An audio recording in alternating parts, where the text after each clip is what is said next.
Well, you're not going to believe this, but when I first met off, he didn't wear underwear. We couldn't afford them in Manchester. More luxury to us. Yeah, imagine how you'd feel with nothing between you and your pants.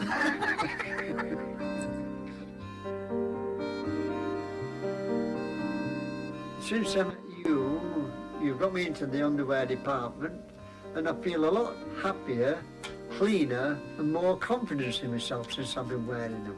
I feel as though I'm same as anybody else in the world now.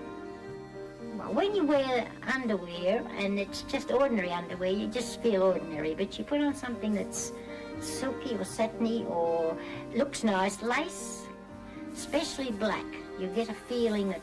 You feel fresh. Who said fresh? I'm not talking about fresh, I'm talking about the lovely feeling you I don't mean the fresh you mean. Ah.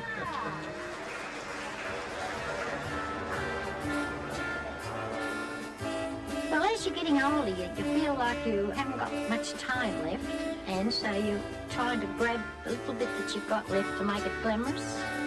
You mightn't look it, but if you can move around and you know your underwear's moving with you, it's a beautiful feeling. You know, and you say, well, you don't care if I'm in an accident or something and they strip me, I've got nice black underwear on. I must be there to see that now.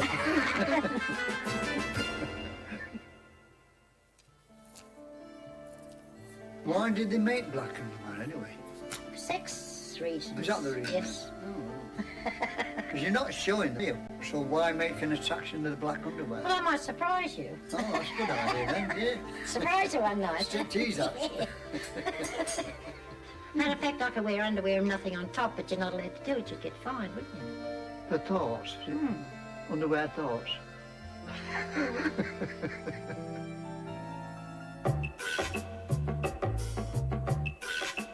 When I drive a Porsche and I wear leopard skin underwear, it makes me feel so superior.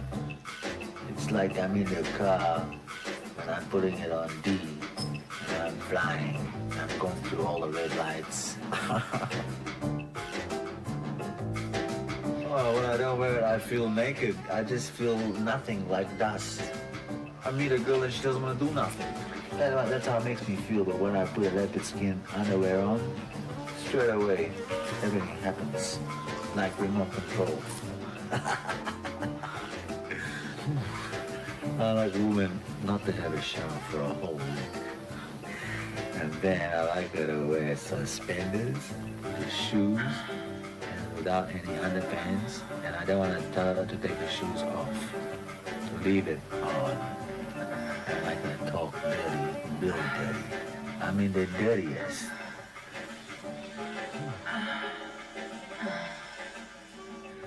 I'm gonna wear leopard skin underwear for the rest of my life because I like them so much.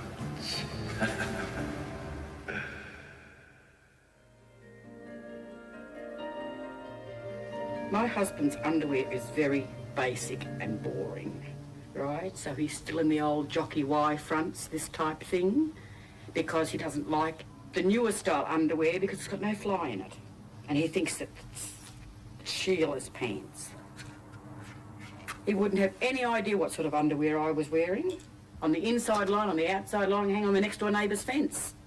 He wouldn't know, like he wouldn't see it. Working in an underwear place, as strange as it may seem, it takes quite a few components to make up a bra or a pair of knickers, whatever, that probably people don't realise. Because you have to have then, like you have to straps, hooks, rings, you know, all these little bits and pieces that you just take for granted on a bra. Oh, when I go for a walk with the dog, I often look in people's backyards. They're washing on the line to see if they're a nice white or a daggy grey. Well, I think they use a lot of women in frilly, lacy underwear or this to sell another product. I mean, do you have men in their jock straps and things like this running around to sell cars? No, it's only women they do it to. You know what 98% of men like? They like high heels and black stockings, suspender belts, or maybe crutch or sneakers, and no bras. I don't like what I call crap creepers. They're the ones that sort of you have on half an hour and they crawl up your backside. I don't wear underwear to be sexy, I wear underwear to be comfortable.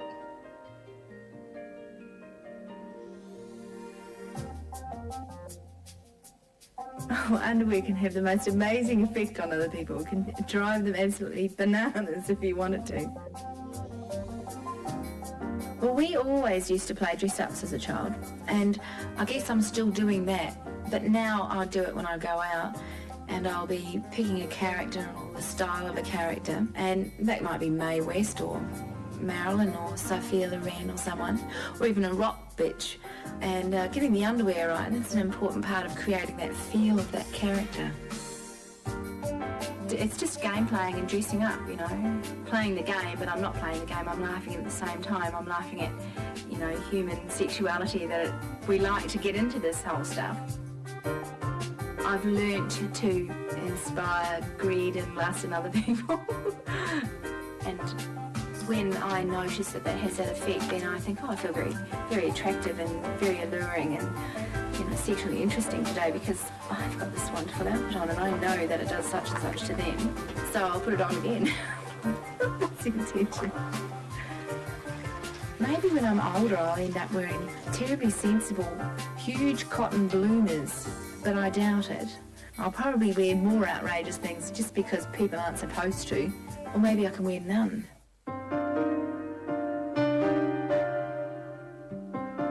Well, on television the other night, the underwear that there was demonstration, they said they was more sexy.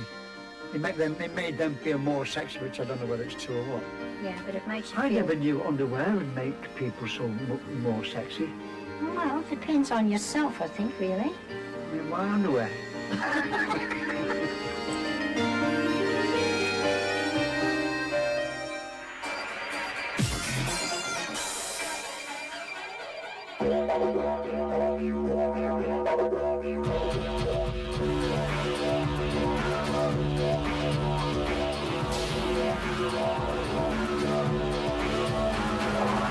I'm in cyberspace, the completely bizarre virtual world that exists in the global networks of computers linked by phone lines and satellites. Let's go walk about in cyberspace and meet some of Australia's electronic community. This is an evolutionary trend. This is technology and humanity interacting in a way that has never happened before. And I don't know what the outcome's going to be. I'm just very pleased to be here for the ride. It's very similar to a combination of a telephone call, a written letter, a fax. More than 16 million people worldwide access cyberspace via the Internet Global Computer Network. Information, ideas, sound and vision can be exchanged using a personal computer connected to a phone line.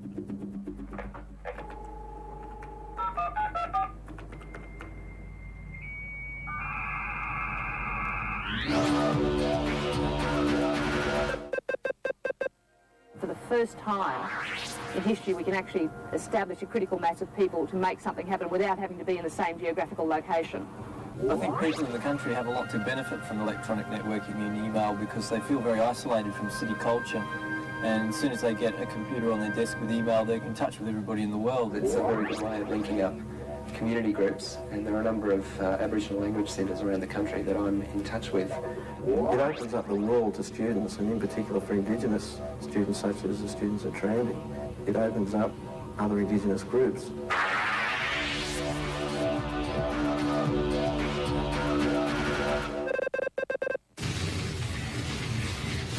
Cyberpunk in a lot of ways for some people has just become a style, like being a raver or being a punk or being a skinhead or something, you know. It's just a sort of little cultural niche that you can drop yourself into. Identity, yeah.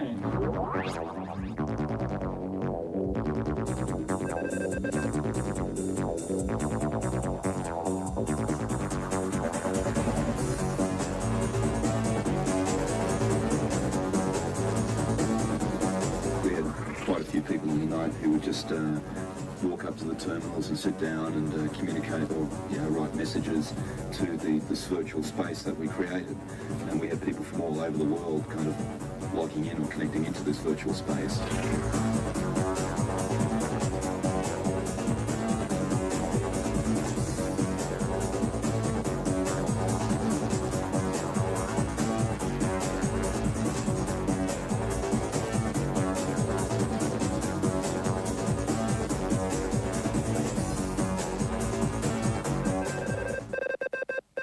got an online magazine we publish and we distribute.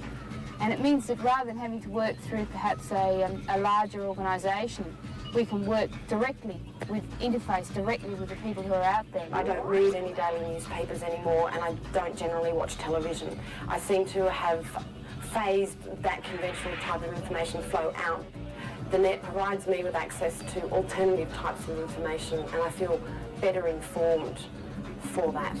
During the Beijing massacre, students in China were broadcasting out through the global network stories of sheer horror on what was actually happening. Again, things that were very difficult to translate through mainstream media. That's one of the powerful parts of the network. It's not censored.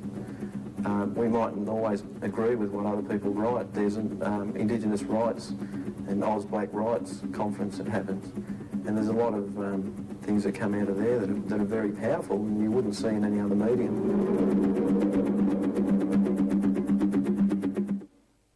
MUSE stands for Multi-User Simulated Environment and comes out of the history of MUDs, which were multi-user dungeons, which comes from the Dungeons and Dragons game that people used to play.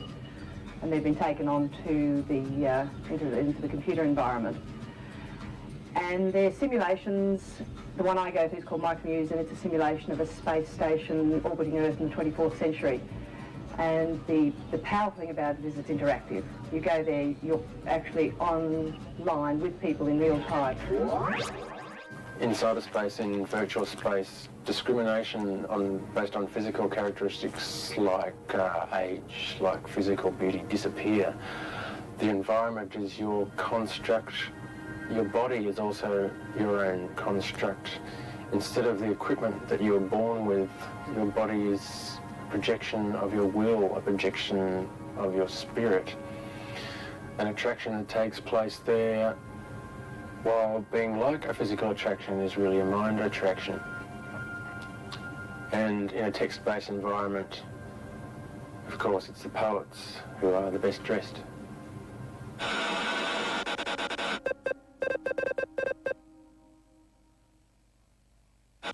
It's a new way of people showing their work to others or displaying their work that isn't mediated around being held in a white gallery space. These are works generally created on a cathode ray tube, and the best way for them to be seen is via a cathode ray tube.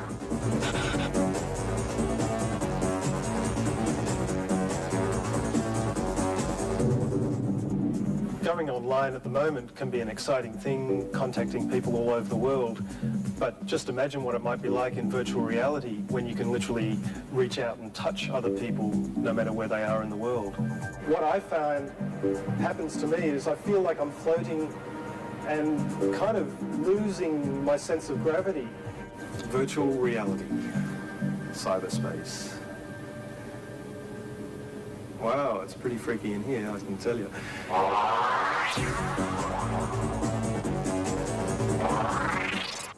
Get online and make cyberspace your space and join me in the digital dimension. Jack in, log on, and go off.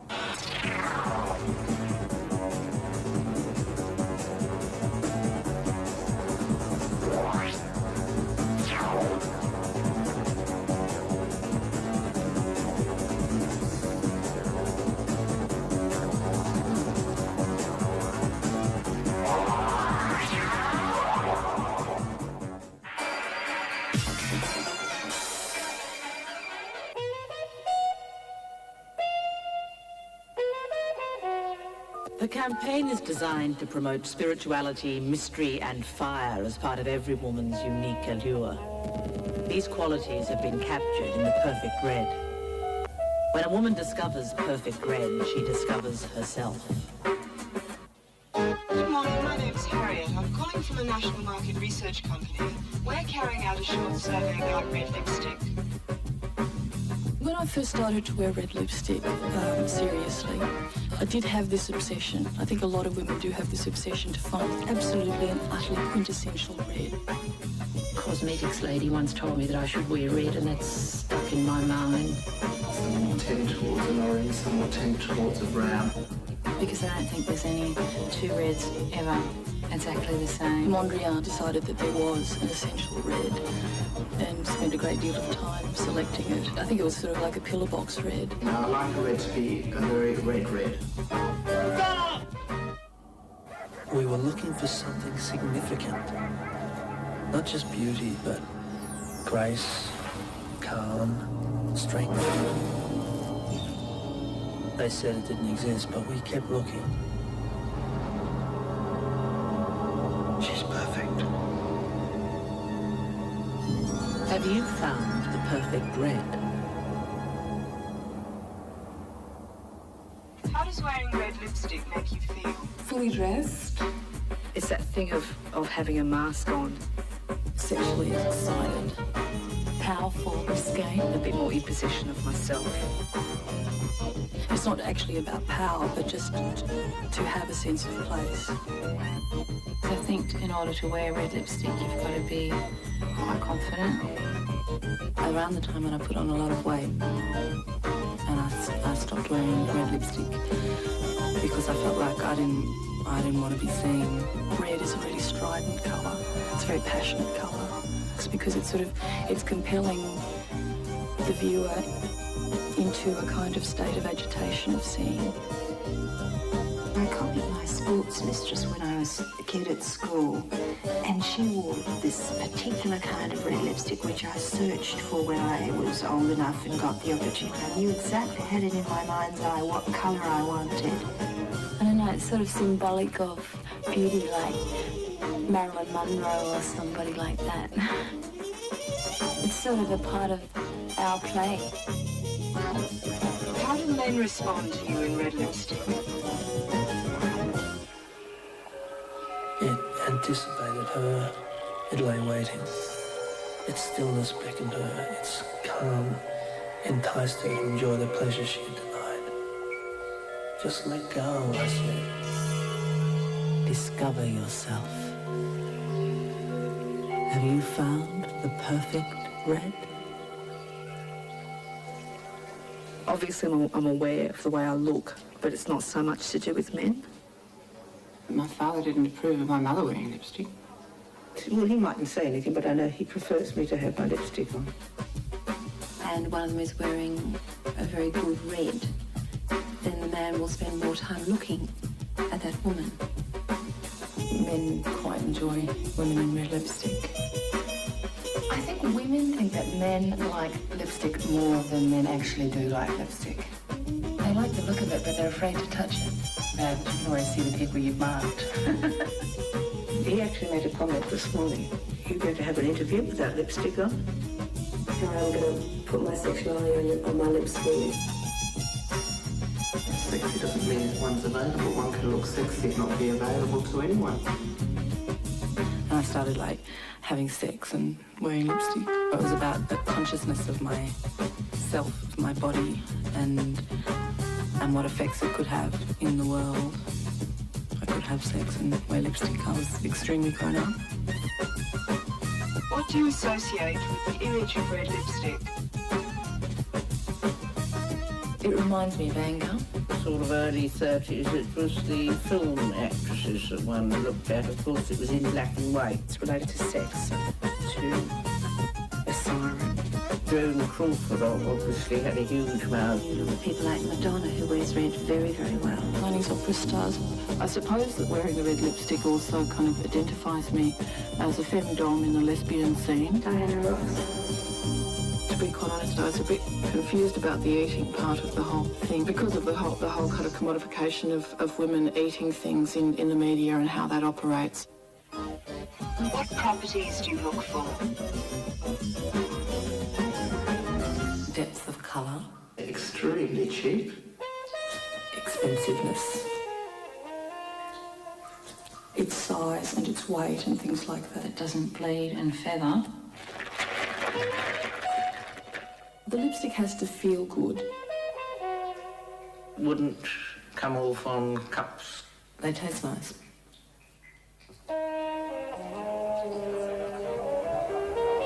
She told me she had to get away.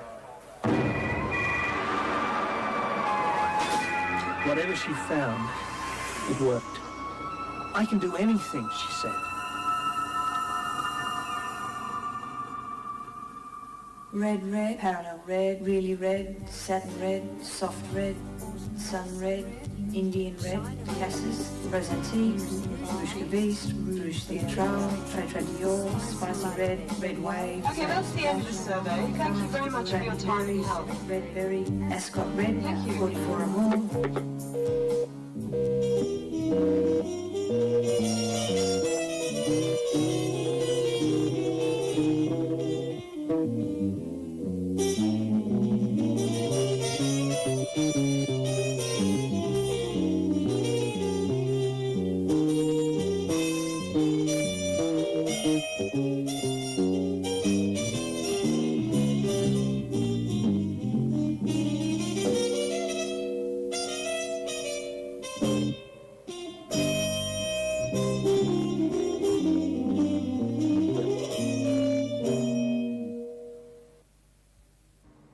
Isn't it amazing how women who can make life-changing decisions in a matter of seconds spend hours at cosmetic counters searching for the perfect red? Lipstick is the work of Sydney-based filmmaker Harriet McKern, whose next film will be about a woman who doesn't have a thing to wear.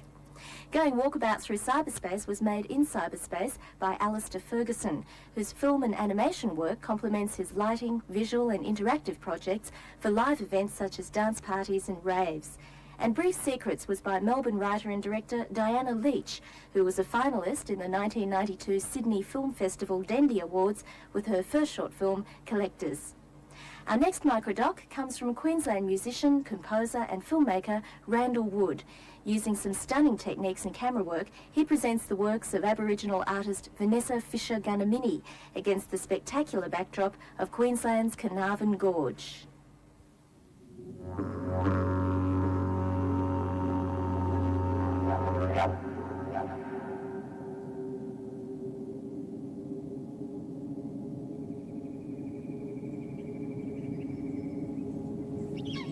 See that guri bird there? That's our totem. We know where we're coming from when we see that bird. We know it's our country. You watch the way that it flies and soars. That's you. That's your grandmother. From your mother to your mother's mother to her mother. That's our bird.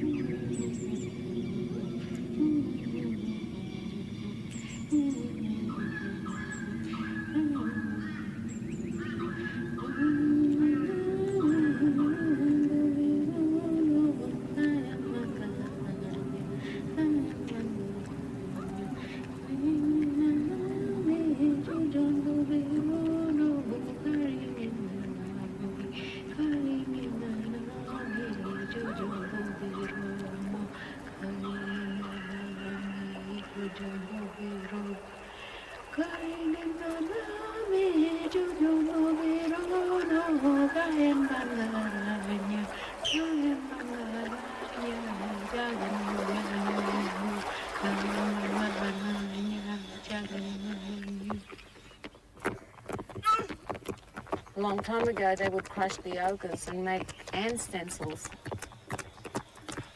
Each colour represented a different moiety. The red represents the earth and the rivers and the blood in their veins. White is for the spirit of the land, which is the body of us all.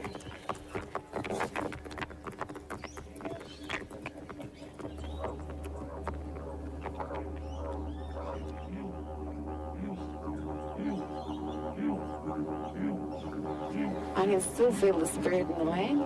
It's in the heart, it's in the land, it's everywhere.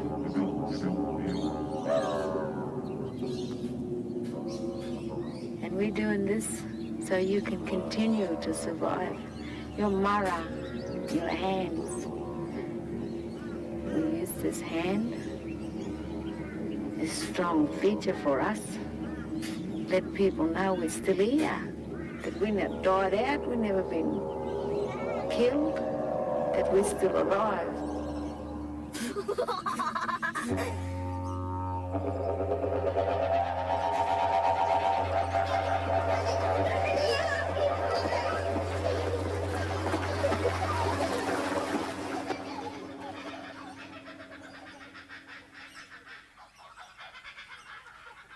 Hear that wind?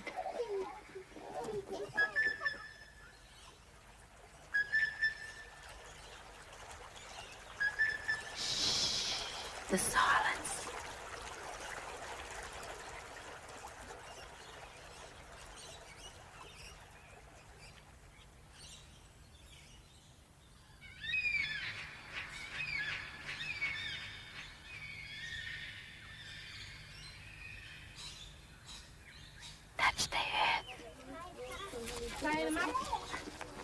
Touch the earth.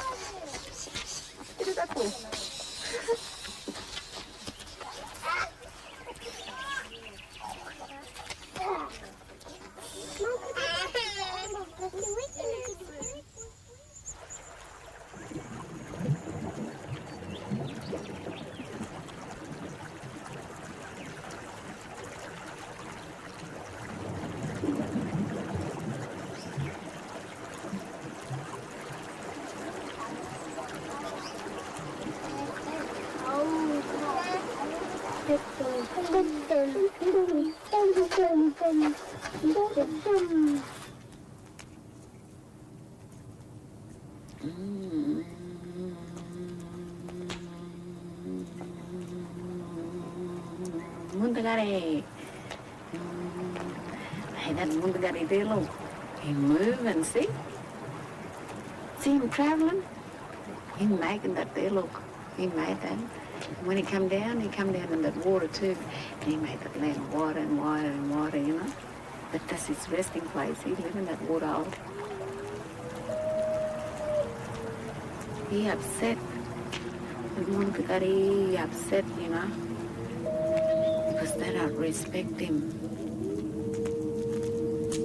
And they won't let them mob go back to sing in that country. But they gotta give something back soon. Because the land cannot fight back.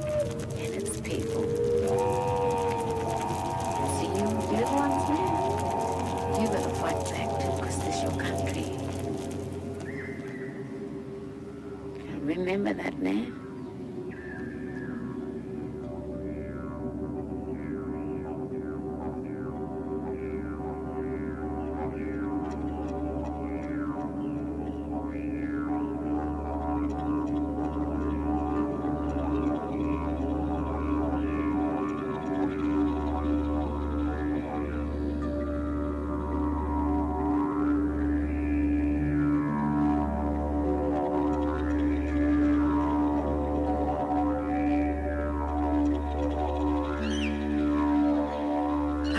Stories so that you can learn, so you can see what we've been doing. Some things from now too, not from a long time ago, what we're doing now, but we're doing it in our language.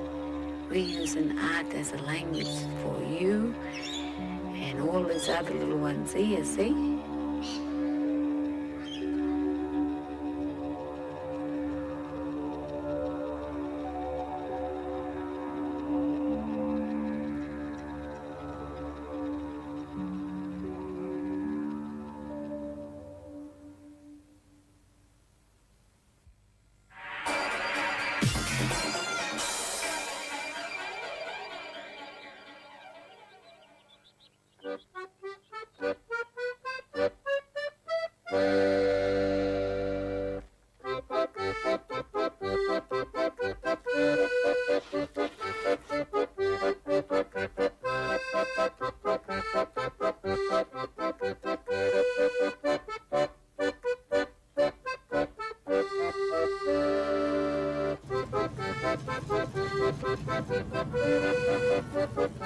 In an age where people are keen to be green, you'd think the humble push bike would be the ultimate travelling machine. But while plenty of space is given to cycling in the statute books, cyclists are still ducking and weaving for a spot out on the road. Here in Australia, the legislative wheels keep on turning.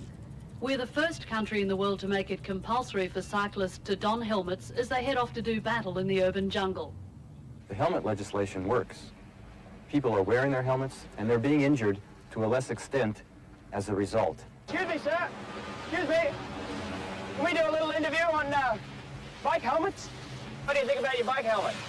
This one? Yeah. It's good. It's good? Yeah. Safe? A little bit of a nuisance, but I've got used to them. I do like wearing mine, it's just that I left mine at work. That's the truth. But where was the helmet law when they needed it most? It was common to see penny farthing riders flying off their mounts and landing headfirst on the ground. All they needed was to hit a good pothole. The accident became known as the Imperial Crowner, or simply the header. Bike riders were regarded as a fringe group with a reckless attitude to the road. Police would book cyclists for riding furiously, and it wasn't long before the first rider was charged in court for knocking down a pedestrian. Decades of laws followed to ensure cyclists were kept on their toes. 5 shillings. American travelling. 16 miles per hour on High Street, my lord. 40 shillings and 2 pennies for the riding furiously and alarming innocent members of the... For riding with a lamp illuminated during blackout hours. No lights, 10 shillings. This sort of behaviour will not be tolerated. You must ride with due care and attention on the public road. $25 for this foolish behaviour. Photographed at a speed of 68 kilometres per hour. Fined $125. Riding a bicycle without a helmet and refusing to pay the fine of $38, 7 days imprisonment. $40. Pay your fine? Yeah. Had to. Because I wanted to show that it was an important issue and I was prepared to go to jail. I think it's very important that a lot of people have stopped riding bikes because they have to wear a helmet. And we had people coming up saying that they hadn't used their bike in 2 or 3 years. Because of the helmet law? Because of the helmet law. Like, they couldn't bother getting a helmet, so they, don't worry about riding. It's just too much of a drag. Too much. Too much they look of a stupid.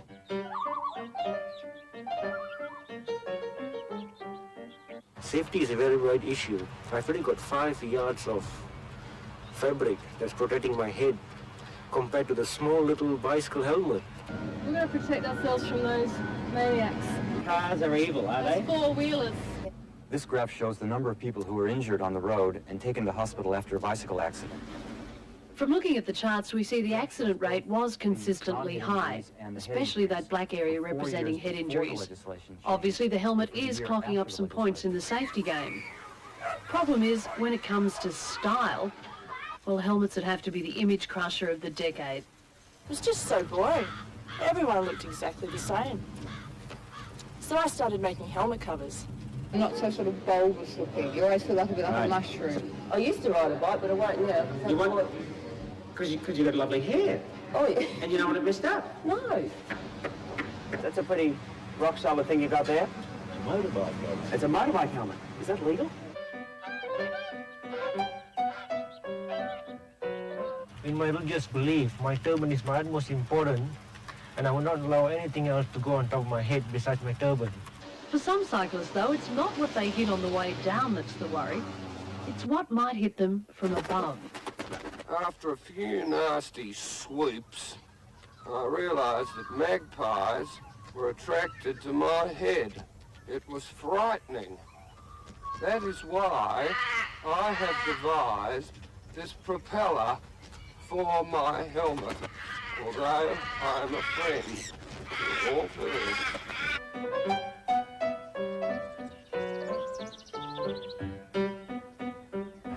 What could there be next? Helmets for car drivers. I can see it actually coming in. Some people will wear helmets driving motor vehicles. And then there's pedestrians, for Christ's sake. Well, I don't know. What do you do when you see someone without a helmet? Well, you can report them more cautiously, can't you? All right. Yeah, give them a ticket. Depends on their attitude. I just said, no, I'm sorry. It seems to be some sort of misunderstanding. I'm not breaking any law. Do you think it's ever come to a stage where the council's going to have to make you wear a helmet to, like, sweep the streets? Maybe we should just try one on and see what it'll look like. And more legislation. The more legislation we make, the less likely it is that people are going to take responsibility for their own safety. I think they're bringing in a law that you have to wear a bike helmet walking down the street. I mean, if it didn't look as dorky for somebody to sit in a car wearing a helmet, I think a lot more people would wear helmets. There we go. That's better. See ya.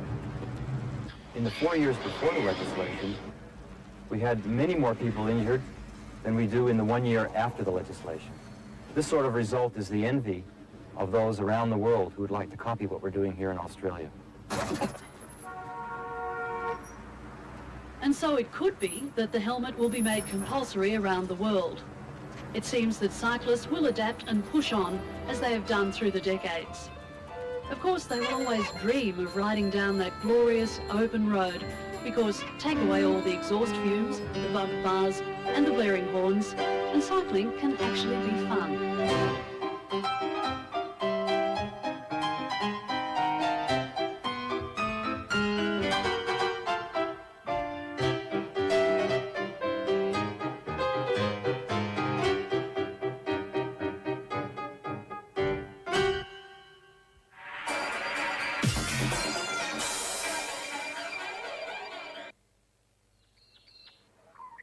Il primo giorno di lavoro che ho fatto in Australia è stato al walkabout e poi dall'indomani mi hanno dato le stivali, ma che in Italia le usavano quelli che avevano moneta oppure qualche mafioso, no di gomma ma di cuoio. Praticamente, insomma, io ho detto, che sono passato nella mafia, ero uno che non contava nel paese, ma qua sono mafioso.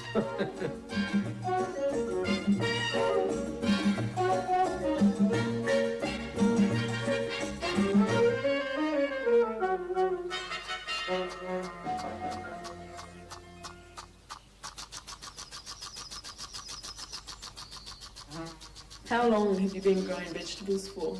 Quanti anni? Per quanti anni? Oh, nel primo giorno quasi che sono venuto in Australia, sempre ho avuto la passione con le vegetabili. Il pomodoro sono tanto appassionato. Difatti che io non coltivo solamente una qualità di pomodoro, ma solamente che c'è. Di quello lì io me ne mangio tanto. Difatti che mia moglie, io posso nominare mia moglie, no? Sì. Tante volte mi dice, ma tu non finisci mai di mangiare questi pomodori. Io le dico che questo è il periodo del pomodoro e così le mangio sempre. Ehi mambo, mambo italiano, ehi mambo, mambo italiano, no, non è solo siciliano, non è calabrese, non è un mambo piemontese, ma ehi mambo, no, non è tarantella, ehi mambo. Carla, guarda, in questi posti qua Wolby nessuno mi frega per pomodori, io sono il primo, migliore di me, nessuno le fa, fanno quello che possono, ma che vuoi, sono poveracci che non sanno fare tante robe, allora io la faccio bella, lo faccio con passione e così la gente mi invidia.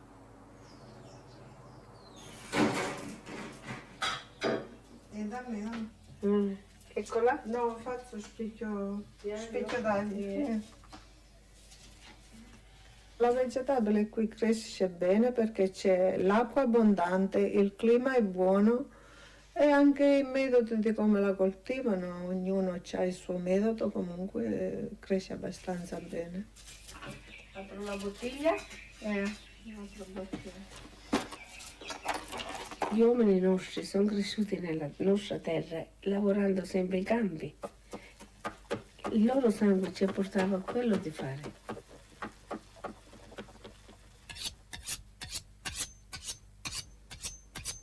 La festa del tomato, hai capito? Con un tomato abbiamo mangiato 8 persone. Non insalata, a fette come la mortadella, la forma di sta mano, perciò era tomato di 1 chilo, pesato 1 chilo. Io ho messo nella bilancia 750 grammi un pomodoro. Non c'è da credere, però è la verità di quello che io dico. Ah, quest'anno sì, quest'anno la mia figlia Pina aveva delle pomidori che erano così, del mio genere. Erano più di 1 chilo.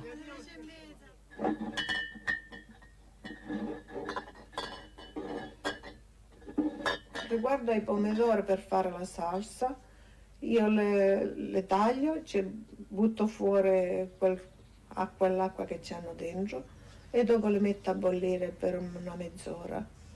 Dopo la passo con la macchinetta che ho spesa, le riempisco le bottiglie, le chiudo e le metto un'altra volta a bollire a bagnomaria per una mezz'ora. E così si conservano per tutto l'anno, anche per 2 anni.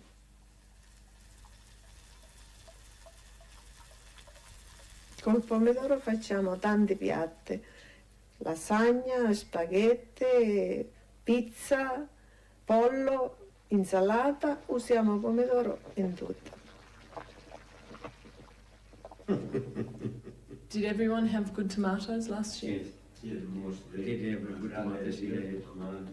Everybody think they had the beautiful tomato. Non io. No, you. So, well, because you're a shoemaker, you're not a gardener. Yeah, that's the trouble. No, lei non offende la persona. No, non offendo lei, offendo che lei non è... Non è intelligente abbastanza? No, non è intelligente a fare le scarpe, ma di coltivare pomidoro vegetabile non è abbastanza. No, un momento.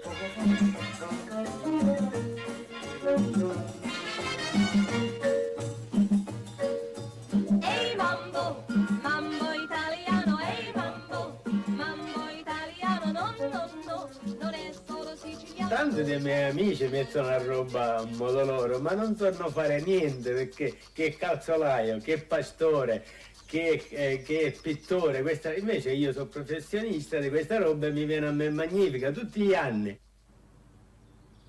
Vieni a mangiare è pronto. You gotta use something, it might be some people that don't know, you know. I talk the tomatoes, I put the radio on, and then people don't know believe it, but do whatever they like and you want, you know. I do that while I put the radio on, and you see the things growing like sunrise. Beautiful.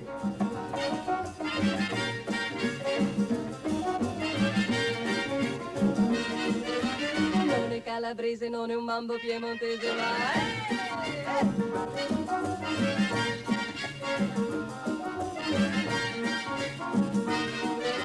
prova ad assaggiare polpe, triglie e baccalà.